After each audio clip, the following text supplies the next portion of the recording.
Nous allons lire dans le livre des Psaumes, au chapitre 40. Psaume 40. Le verset 4 pour certaines versions, certaines traductions, et le verset 5 pour d'autres. Mais le texte dit ceci: Heureux l'homme qui place en l'Éternel sa confiance et qui ne se tourne pas vers les hautains et les menteurs. C'est ce que nous venons de lire. Alors ce matin, il me vient à cœur de partager avec vous un message d'exhortation avec pour thème la confiance en Dieu. La confiance, c'est quoi?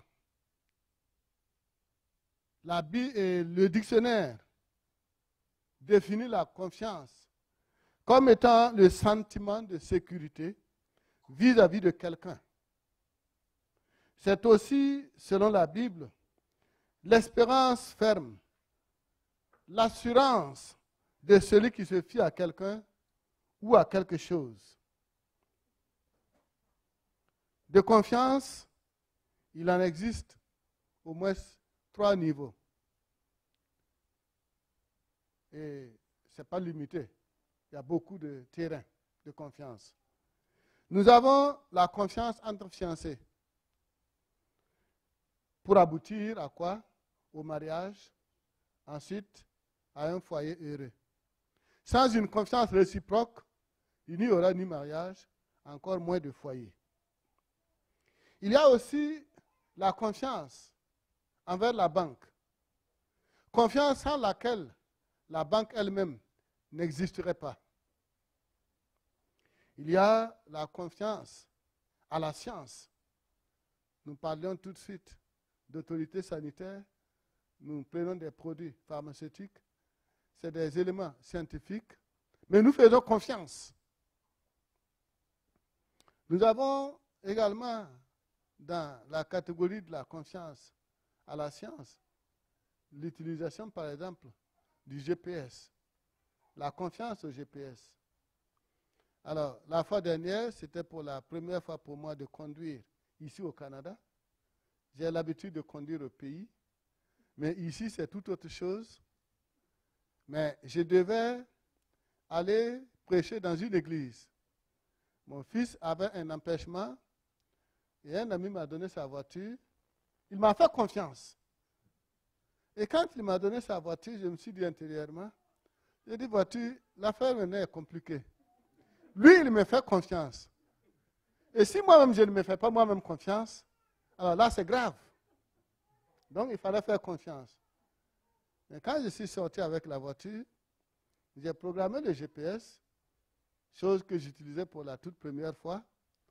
Mais dès que j'ai commencé à prendre la route, je vois que les routes sont trop entrelacées comme des intestins. Il y en a trop.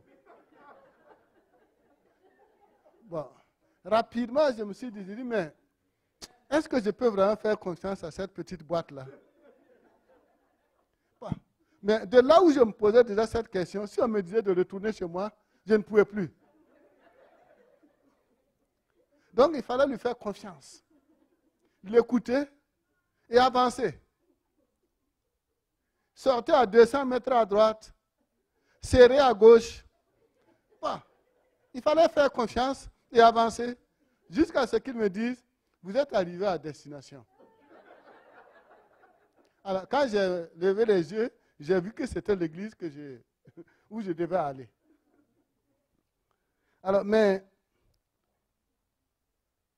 il faut se dire qu'on ne pourra pas parler de toutes les formes de confiance.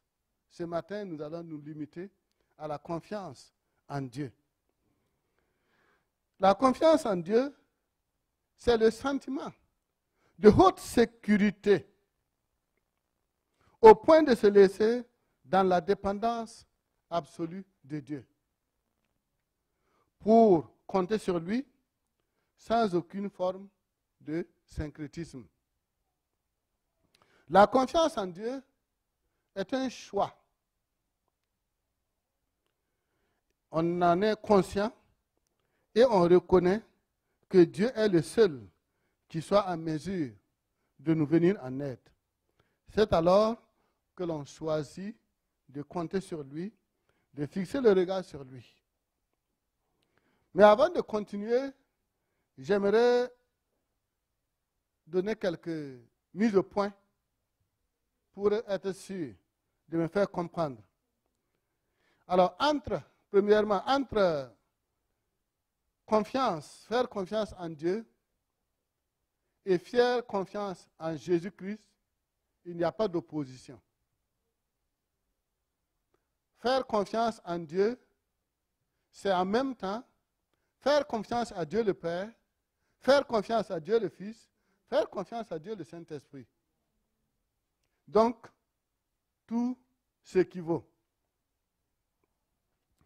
Deuxièmement, les expressions confiance en Jésus ou confiance en Dieu et confiance à Jésus ou confiance à Dieu, ça revient au même sens. Si j'utilise l'une ou l'autre de ces deux expressions, bon, il n'y a rien de nouveau. C'est toujours la même signification. C'est adressé à la même autorité.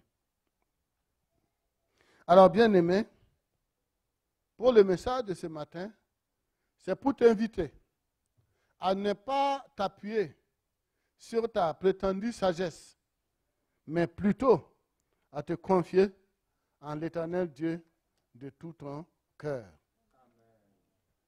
Dieu traite avec ceux qui lui font confiance. Il est fidèle. Et si nous revenons sur nous-mêmes, qui de nous veut faire alliance, signer un contrat par exemple, avec quelqu'un qui n'est pas digne de confiance? Mais notre Dieu est fidèle, à n'en point douter. En lui, il n'y a ni changement, ni homme de variation, selon Jacques 1, 17. Sa parole est droite, et toute son œuvre s'accomplit avec fidélité. Et dans cet état, il nous fait confiance. Mais en retour, est-ce que nous lui faisons vraiment confiance? La question est posée et chacun peut se répondre pour soi-même uniquement. Dieu est digne de confiance. Il mérite que nous lui fassions confiance.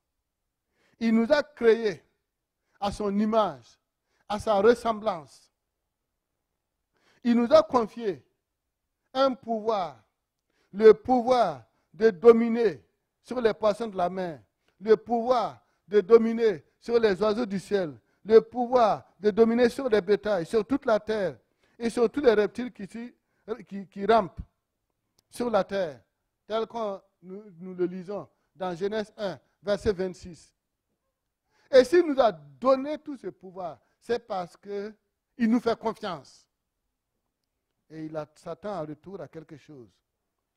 Il nous confie tout. Il nous confie la vie que nous avons. Il nous confie la santé. Il nous confie les richesses matérielles, etc. Et malgré nos contours, nos rejets et tout, il nous aime. Et il fait de nous ses enfants. Quel amour. Quelle prédisposition à nous faire confiance. Mais que faisons-nous en retour? Il y en a qui aiment entendre parler de Dieu. Oui. Mais cela ne veut pas dire qu'ils font confiance en Dieu. Il y a certains qui parlent même de Dieu. Pas seulement qu'ils entendent, mais ils parlent de Dieu. Mais ils ne lui font pas confiance. Et pour m'éclairer, pour vous éclairer, je vous raconte l'histoire d'un acrobate de cirque. Peut-être que vous avez déjà entendu parler de cette histoire. Le monsieur, il fait vraiment des numéros spéciaux et c'est très beau à voir. Il arrive dans un village et il s'entend avec un journaliste pour faire la publicité. Appeler toute la population de venir parce que lui, il va montrer quelque chose de spécial. Un spectacle du jamais vu. Et le communicateur a fait du beau travail. Il a mobilisé la population. Les gens sont venus. Et il a fait attacher une corde. Il a dit, observez bien, je vais marcher sur la corde. Et quand il est monté, il a marché sur la corde, d'un bout à l'autre. Les gens ont applaudi.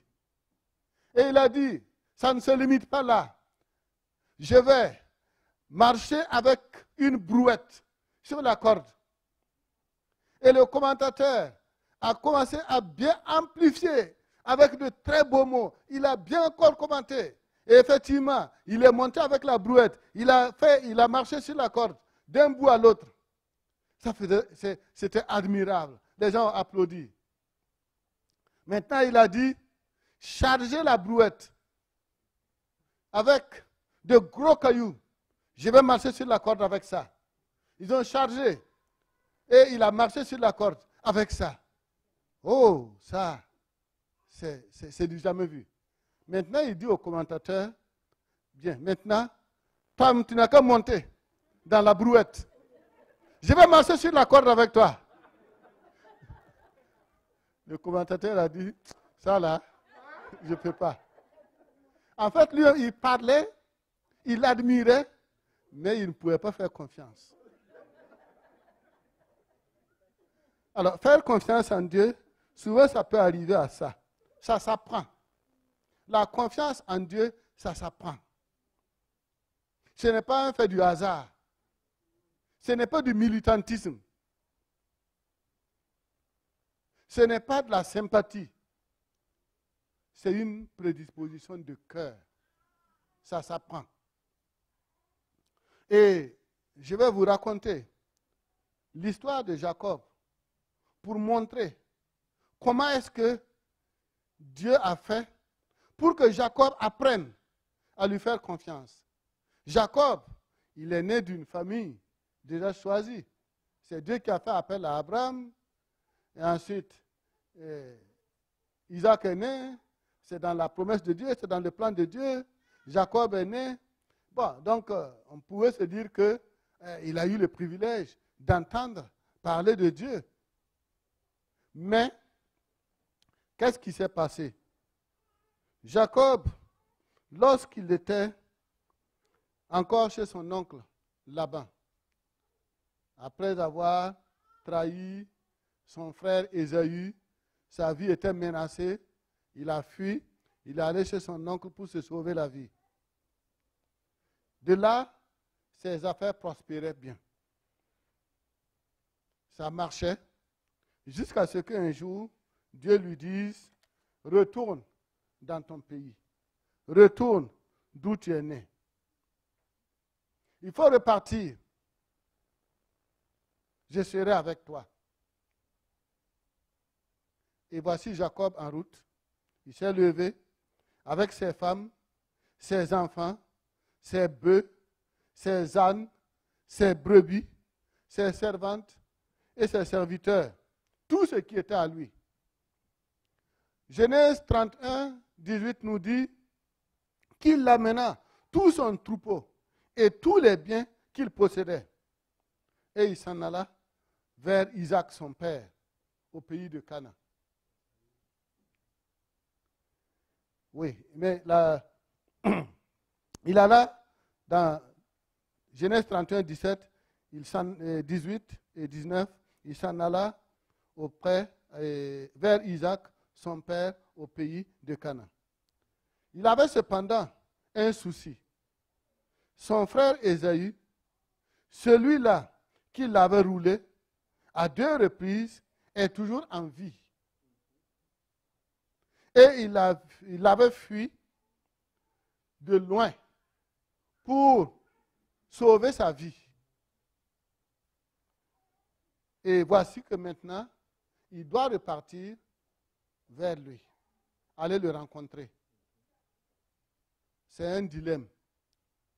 Mais Jacob n'avait pas le choix. En ce temps-là, Jacob pouvait se voir, pauvre Jacob, qu'est-ce qui va se passer? Parce que, Dieu lui dit, retourne là-bas. 2, avec son oncle, le courant ne passait plus. La cohabitation était devenue impossible. Il fallait repartir. Donc, pas d'échappatoire, Jacob devait repartir. Quand bien même, il y avait un grand risque. Risque de se faire tuer par son frère. Mais il lui fallait partir. Et c'est là que nous pouvons nous poser la question. Si vous étiez à la place de Jacob, qu'est-ce que vous allez faire? Vraiment aller ou ne pas aller avec tout le danger qu'il y a? Mais Jacob n'avait pas d'échappatoire. Il n'avait aucune autre solution que de partir. Et comme à ses habitudes, Jacob n'a pas tout de suite fait confiance à Dieu, mais plutôt à son jeu favori, à savoir l'art de supplanter. Depuis son enfance, il a toujours feinté pour réussir. Il a toujours dribblé pour gagner. Et ici, face à cette situation, il fait recours à cette même technique, à cette même sagesse. Et comme on le dit, tout homme excelle dans ce qu'il maîtrise le mieux. Et c'est ce que Jacob a voulu appliquer ici.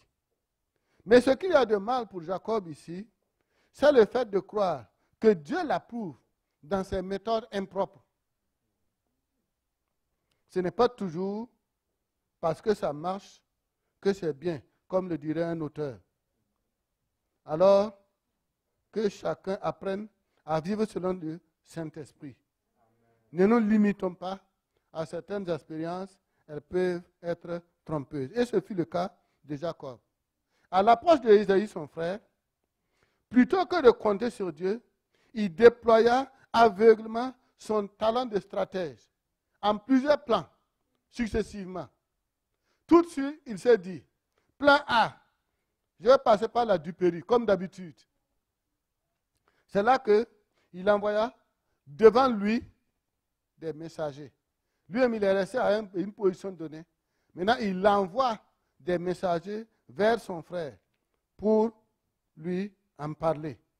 Et il leur donna cet ordre dans Genèse 32, verset 4. Voici ce que vous direz à mon frère Ésaü. Ainsi parle ton serviteur. Voilà, il donne ce message en disant de parler de son serviteur. Il se fait serviteur de son frère. J'ai séjourné chez Laban et j'y suis resté jusqu'à présent. Mais tu vois, j'ai des bœufs, j'ai des ânes, j'ai des brebis, j'ai des serviteurs, j'ai des servantes et j'envoie l'annoncer à mon Seigneur. Et c'est son frère qui l'appelle Seigneur.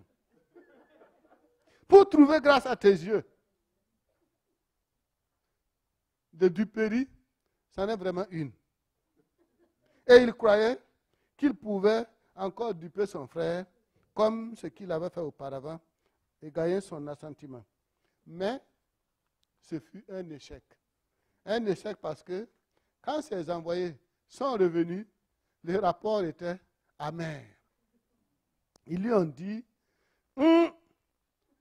nous sommes allés vers ton frère, Ésaü, et il marche à ta rencontre avec 400 hommes. Ça, ce n'est pas intéressant. Mais de ce premier pas, Jacob n'a pas réalisé qu'il doit changer. Donc, il passe par un plan B. Ce qu'on appelle souvent la division du risque. Voilà. On ne met pas tous les œufs dans le même panier. Donc, qu'est-ce qu'il s'agit de faire? La Bible nous apprend que lorsqu'on lui a fait ce rapport, il fut très effrayé et saisi d'angoisse. Et il partagea en deux camps les gens qui étaient avec lui. Les brebis, les bœufs, les chameaux, il a tout partagé en deux camps. Avec à l'esprit que si Ésaü vient contre l'un des camps et le bat, l'autre camp qui restera pourra se sauver. Voilà comment il a calculé. Perdre la moitié et des hommes et des biens et se sauver avec le reste, bon, ça va. Mais remarquez que, même avec cette stratégie, il n'en était pas convaincu. Et jusqu'ici, il est toujours resté en arrière. Et il avait même gardé un peu de richesse avec lui pour que même si c'était tous les deux camps qui étaient nettoyés, lui, il puisse s'échapper avec ce qui reste entre ses mains. Comme ça n'a pas marché, il passe par un plan C. Alors, dans ce plan C, qu'est-ce qu'il fait? C'est le recours à la prière. Ça paraît sage, mais écoutez sa prière. Dans Genèse 32, au verset 9, Jacob dit, Dieu de mon père Abraham, Dieu de mon père Isaac, Éternel, qui m'a dit, retourne dans ton pays et va dans ton lieu de naissance, et je te ferai du bien. Il rappelle à Dieu ce qu'il a dit, comme s'il allait réclamer une dette. Il continue. Délivre-moi, je te prie, de la main de mon frère, de la main d'Ésaü, car je crains qu'il ne vienne et qu'il ne me frappe avec la mère et les enfants. Et toi, tu as dit, je te ferai du bien. À Dieu qui dit cela. À toi, et toi, tu as dit, je te ferai du bien. Et je rendrai ta postérité comme le sable de la mer, si abondant qu'elle ne saurait le compter. Si vous remarquez ici, Jacob prie seulement pour avoir de l'aide de l'Éternel. Tout comme beaucoup le font aujourd'hui. Demander la prière, oui. Bon, effectivement, c'est un premier pas de sagesse, de bon sens, demander la prière. Mais, demander seulement la prière pour avoir la solution à ces problèmes, demander seulement la prière parce qu'on a de tels besoins ou tel autre besoin, c'est une bonne chose, mais ce n'est pas suffisant. Parce que la faiblesse ici, c'est que lorsque il s'agit de faire confiance en Dieu et de donner sa vie en Jésus et compter sur lui, ce n'est pas acquis. C'est comme ça qu'une femme demandait la prière. Et un jour, le pasteur dit, je ne prie pas pour toi. Et la femme est restée triste. Elle a pensé qu'elle n'avait pas bien entendu. Elle voulait insister. Le pasteur dit, non, je ne prie pas pour toi. Elle est partie, elle s'est mise de côté dans l'église et elle a attendu la fin. Et après, elle est venue, accompagnée d'un diacre. Ah, pasteur, vous avez refusé de prier pour moi. Comment je vais faire? Pourquoi vous ne voulez pas prier pour moi? Le pasteur dit, en réalité, elle veut rien que de la solution pour son alcoolisme. Sinon, elle ne fait pas confiance en Dieu. Elle n'a pas besoin de Dieu. Tout simplement parce qu'elle était beaucoup prise dans l'alcoolisme. Et ça lui finissait tout son argent. Et quand elle a des soucis, elle vient pour qu'on prie, pour que ça diminue. Mais dès que ça commence à se restaurer, elle continue encore dans son ancienne manière de vivre. Elle ne veut pas se confier à Dieu, elle ne veut pas Dieu. Et à partir de ce jour, elle s'est repentie et sa vie a changé. Alléluia. Où en es-tu, frère? Où en es-tu, sœur? Est-ce que tu es au stade de la prière seulement?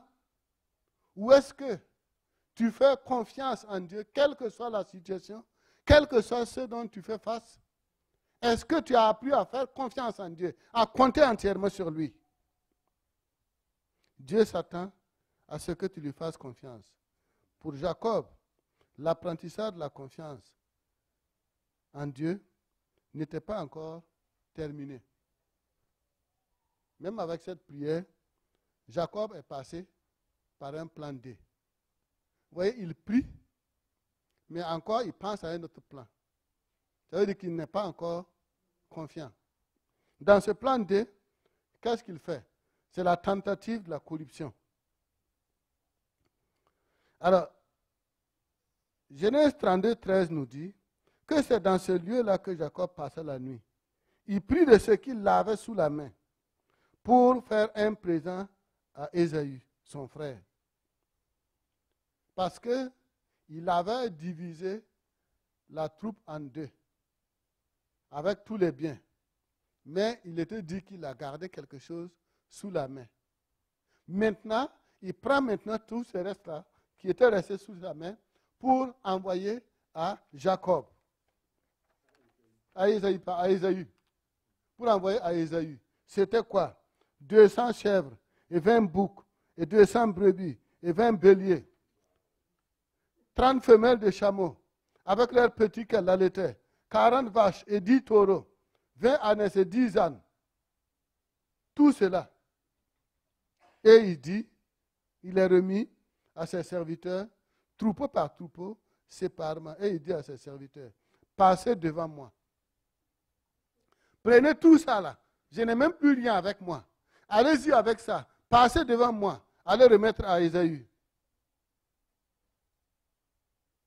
Quand Ésaü, mon frère, te rencontrera et te demandera, à qui es-tu? Où vas-tu? Et à qui appartient ce troupeau devant toi? Tu répondras à ton serviteur Jacob. C'est un présent envoyé à mon seigneur Ésaü, et voici, il vient lui-même derrière nous. Tout ça, il va tenter de calmer son frère Ésaü. Effectivement, le livre des Proverbes, au chapitre 21, verset 14, il nous est dit qu'un don fait en secret apaise la colère et un présent fait en cachette calme une fureur violente. Donc le don a une importance. Mais est-ce à dire que l'on doit acheter la conscience de l'homme rien que par les biens matériels? Non. Sinon tout le monde dira vive la corruption. Donc c'était aussi là un échec. Jacob n'a pas encore fini ses cartouches. Il passe par un plan E, le jalonnement des troupes. Et il a encore dit, une première troupe va avancer, qui est un intervalle entre vous. Et l'autre troupe aussi va suivre. Et lui, il est encore derrière. Et il a dit, vous direz, voici ton serviteur vient derrière nous. Car il se disait, je l'apaiserai par ce présent qui va devant moi. Ensuite, je le verrai en face. Et peut-être m'accueillera-t-il favorablement. Tout ça, c'est pour gagner l'assentiment de son frère. Mais ce n'était pas là ce que Dieu voulait de lui. Et Dieu n'a rien dit, il ne l'a pas aidé. Maintenant, il va poser des actions que je qualifierais de somnum de l'égoïsme. Parce que il a fait passer les présents. Ensuite, la même nuit, il s'est levé, il a pris ses 2 femmes, ses 2 servantes et ses 11 enfants et passa le gué de Jabbok. Il le fait passer le torrent. Donc il dit, bon, vous, même les serviteurs sont déjà partis, les servantes sont déjà partis, toutes les richesses sont parties. Maintenant, mesdames, enfants, allez-y. Et lui, il est resté là, pourvu que lui, il soit sauvé. Même si on tuait tout ça là, pourvu que lui soit sauvé. Ça n'a pas marché, parce que ses limites ont commencé à se révéler. Il a demeuré seul, et pendant qu'il était là seul, un homme lutta avec lui jusqu'au lever de l'aurore. Et pendant cette lutte-là, Jacob a été blessé. Il est dit que Voyant qu'il ne pouvait le vaincre, cet homme le frappa à l'emboîture de la hanche. Et l'emboîture de la hanche de Jacob se démit pendant qu'il luttait avec lui.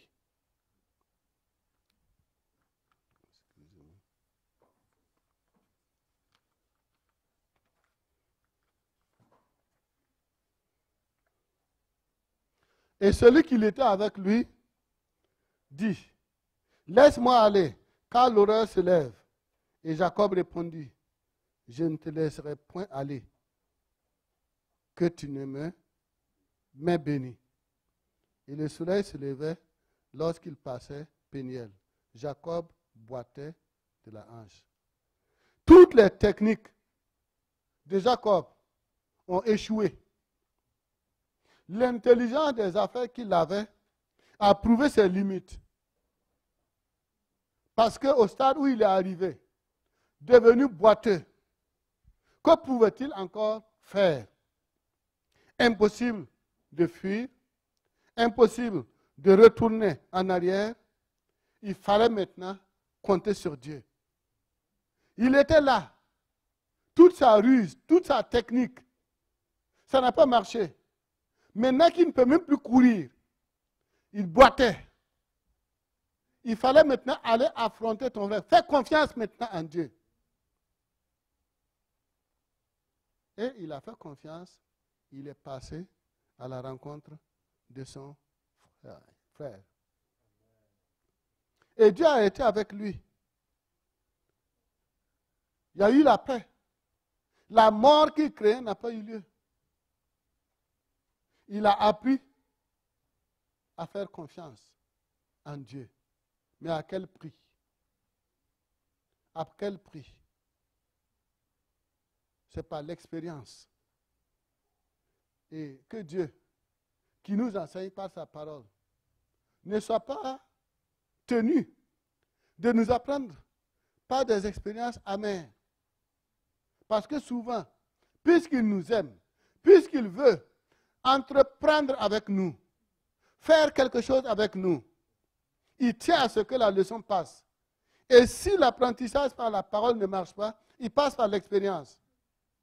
Mais que Dieu nous aide, afin que ça ne soit pas par des leçons douloureuses. Dieu s'attend à ce que nous lui fassions confiance dans toutes les circonstances de la vie. Il le veut pour agir en notre faveur. Comme il le dit dans Psaume 37, verset 5. Recommande ton sort à l'Éternel, mets en lui ta confiance et il agira. Quelle action il va faire pour ton bien? C'est lui seul qui a le secret. Mais si tu places ta confiance en lui, si tu lui recommandes ton sort, le sort dont je ne connais pas son nom, il agira. Il veut que nous lui fassions confiance pour nous protéger. Et sa parole nous dit, mieux vaut chercher un refuge dans l'Éternel que de se confier en l'homme. Un refuge dans l'Éternel, c'est la meilleure sécurité. C'est ce qui nous garantit le mieux possible. Et Ésaïe 26, 4 nous dit, confiez-vous en l'Éternel à perpétuité. Pas se confier en lui aujourd'hui et demain on tourne ailleurs. Non, confiez-vous en lui à perpétuité. Car l'Éternel est le rocher des siècles. Il nous protège en tout temps. Et Isaïe ajoute au chapitre 50, verset 10, quiconque parmi vous craint l'Éternel, qu'il écoute la voix de son serviteur. Quiconque marche dans l'obscurité et manque de lumière, qu'il se confie dans le nom de l'Éternel, qu'il s'appuie sur son Dieu. Frères et sœurs, confiez-vous en l'Éternel pour être protégé, pour être gardé dans sa sainte main. Et priez comme David, parce que Dieu veut que nous nous confions en lui, afin de nous servir d'appui. Et David disait quoi? Dans Psaume 25, verset 2. Mon Dieu, en toi je me confie. Que je ne sois pas couvert de honte. Que mes ennemis ne se réjouissent pas à mon sujet. David, c'est l'exemple parfait de quelqu'un qui compte sur l'Éternel, qui se confie en Dieu. Voilà pourquoi il a pu adresser cette prière. En toi, je me confie. Que je ne sois pas couvert de honte. Il y a eu un temps passé où il s'est confié en Dieu et il n'a pas eu honte. C'était lorsque il devait affronter Goliath. Quand il devait aller, David n'a pas été appelé sur l'ordre du roi.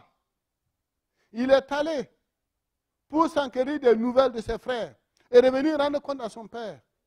Mais arrivé, il n'a pas prié pour être sauvé, pour pouvoir repartir. Bien au contraire, il a compté sur l'Éternel pour aller affronter le géant. Et il a dit, tu viens contre moi avec la lance et le javelot. Mais moi, je viens vers toi au nom de l'Éternel des armées. Qu'est-ce qu'il a eu? La victoire. Il savait déjà compter sur l'Éternel. Et encore dans cette prière, il sait que Dieu ne le laissera pas couvert de honte. Et que ses ennemis n'auront pas l'occasion de se réjouir à son sujet. Et il dit, dans Psaume 56, verset 3, « Quand je suis dans la crainte, en toi, je me confie. » Dieu veut que nous nous confions en lui pour nous aider face aux menaces de l'ennemi. Quand David devait faire face à Saül, il se réfugiait dans la caverne. Et là, il a fait aussi cette prière. Dans Psaume 57, verset 2. « Aie pitié de moi, ô Dieu, aie pitié de moi, car en toi, mon âme cherche un refuge. Je cherche un refuge à l'ombre de tes ailes, jusqu'à ce que les calamités soient passées. » Alléluia. Qu'est-ce qui nous menace? Qu'est-ce qui nous effraie?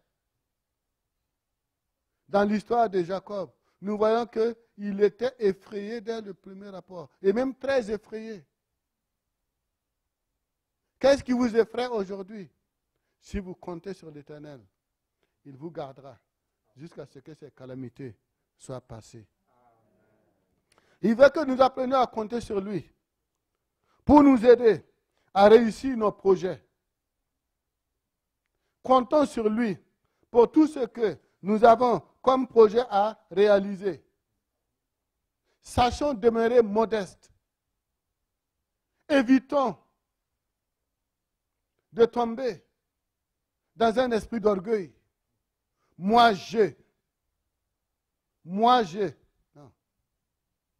C'est l'Éternel Dieu qui a le titre de « Je suis ». Et tout ce que nous envisageons de faire, c'est s'il le veut. Comptons sur lui. Et donnons-lui la gloire. Car il agira. Et lorsqu'il agira, transférons-lui la gloire. Parce que c'est lui qui en est digne. Voilà pourquoi l'Épître de Jacques dit, vous devriez dire au contraire, si Dieu le veut, nous vivrons et nous ferons ceci ou cela. Alléluia. Dans l'intervention du pasteur, quand il a parlé de Covid, j'ai dit, gloire à Dieu pour la sagesse qu'il vous a donnée. Mes frères et sœurs, faisons confiance en l'Éternel. Car avant la Covid, il y avait la vie et la mort. Pendant Covid, il y a la vie et la mort. Mais après Covid, il y aura toujours la vie et la mort. À quoi bon paniquer? Non. Faisons confiance à l'Éternel et avançons.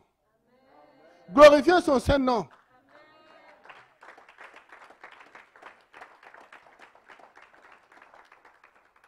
Gloire à Jésus.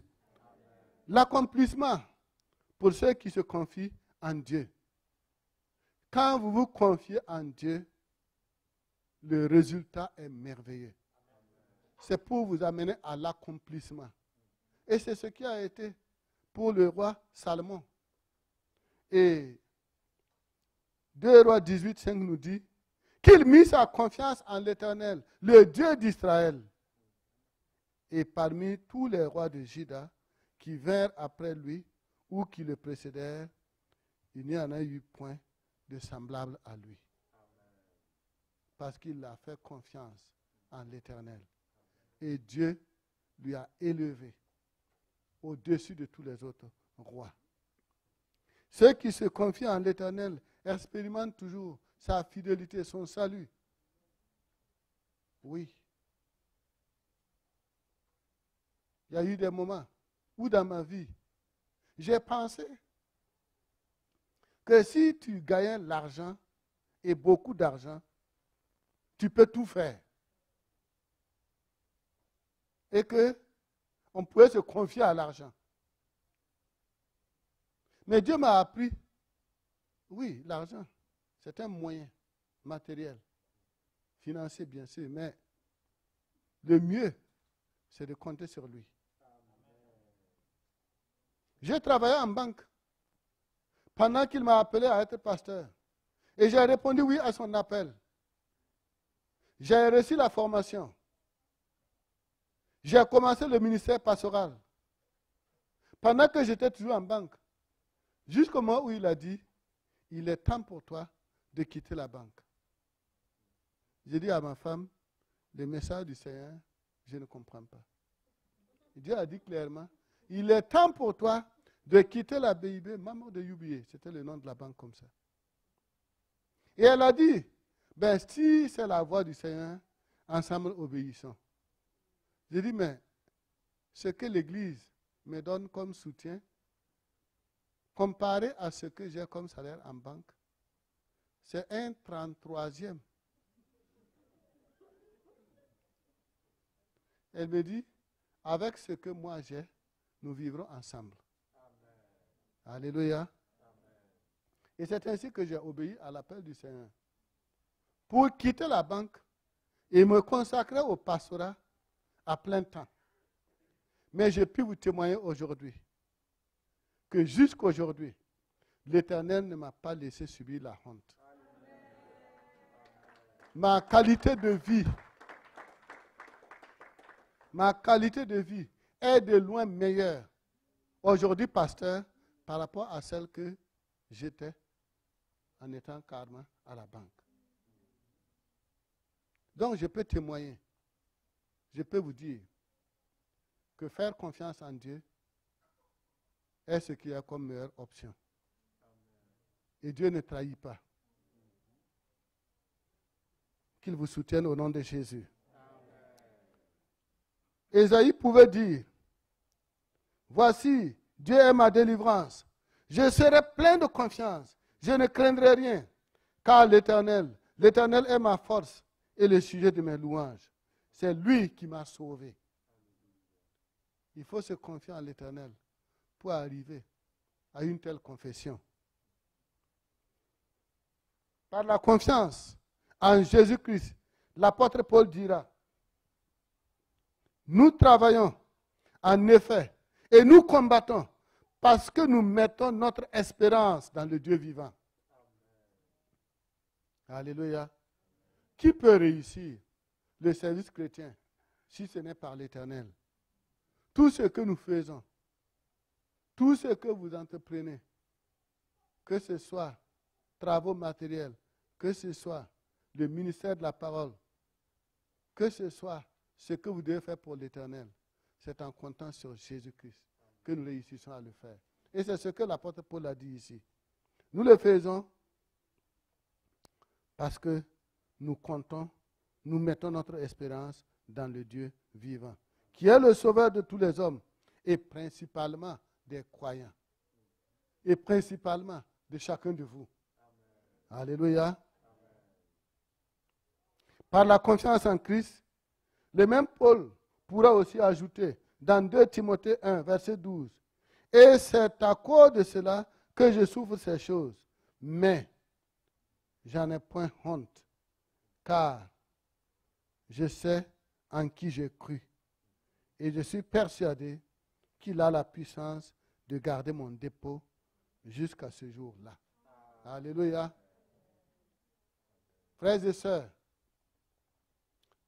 gardez votre confiance en Dieu. Si vous ne l'avez pas, apprenez à compter sur lui. Apprenez à garder le regard toujours fixé sur lui. Le regard fixé sur Jésus-Christ, comme nous le dit l'Épître aux Hébreux. Alléluia. Dieu nous attend avec des projets de bonheur et non des projets de malheur.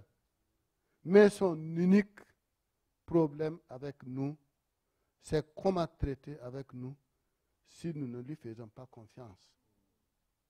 Comment il va traiter avec nous? Ce que Dieu avait comme projet avec Jacob, il ne pouvait pas avancer tant que Jacob allait rester comme ça dans ses techniques de feinter, de supplanter. Parce que le sauveur devait naître de ses descendants. Est-ce que Dieu pouvait continuer avec quelqu'un comme ça? Il fallait un changement. Ça a été dur. Mais gloire à Dieu, il a appris. Ce que Dieu envisage pour chacun de vous, d'ici 1 an, d'ici 5 ans, d'ici 20 ans, je ne le sais. Mais Dieu a un plan pour chacun de vous. Des personnalités de grande importance au niveau étatique seront de cette église. Des pasteurs seront parmi ces enfants qui sont là. De grands pasteurs sortiront du milieu d'eux. Des foyers seront doublement bénis. Mais comment Dieu pourra-t-il faire tout cela si nous-mêmes nous ne lui faisons pas confiance? La fois dernière, la leçon qui m'a été donnée, mais lui, il m'a vu comme ça, pasteur, je te donne ma voiture, tu peux prendre, aller. Il me fait confiance. Si moi-même je ne me fais pas confiance, comment avancer? Dieu dit, je t'aime, je vais te faire du bien. Et tu ne lui fais pas confiance. Comment il va avancer? Donc, réponds à son appel ce matin. Dis oui à son appel ce matin. Je comptais sur toi, mais de temps en temps aussi, j'ai changé de position. Pardonne-moi, Seigneur. À partir de maintenant, je m'engage à compter absolument sur toi, à demeurer dans la dépendance absolue de ta Seigneurie. C'est là que nous allons expérimenter. Plutôt que des leçons amères, c'est plutôt les riches bénédictions. Sa bonté, nous allons vivre cela. Soyez richement bénis au nom de Jésus.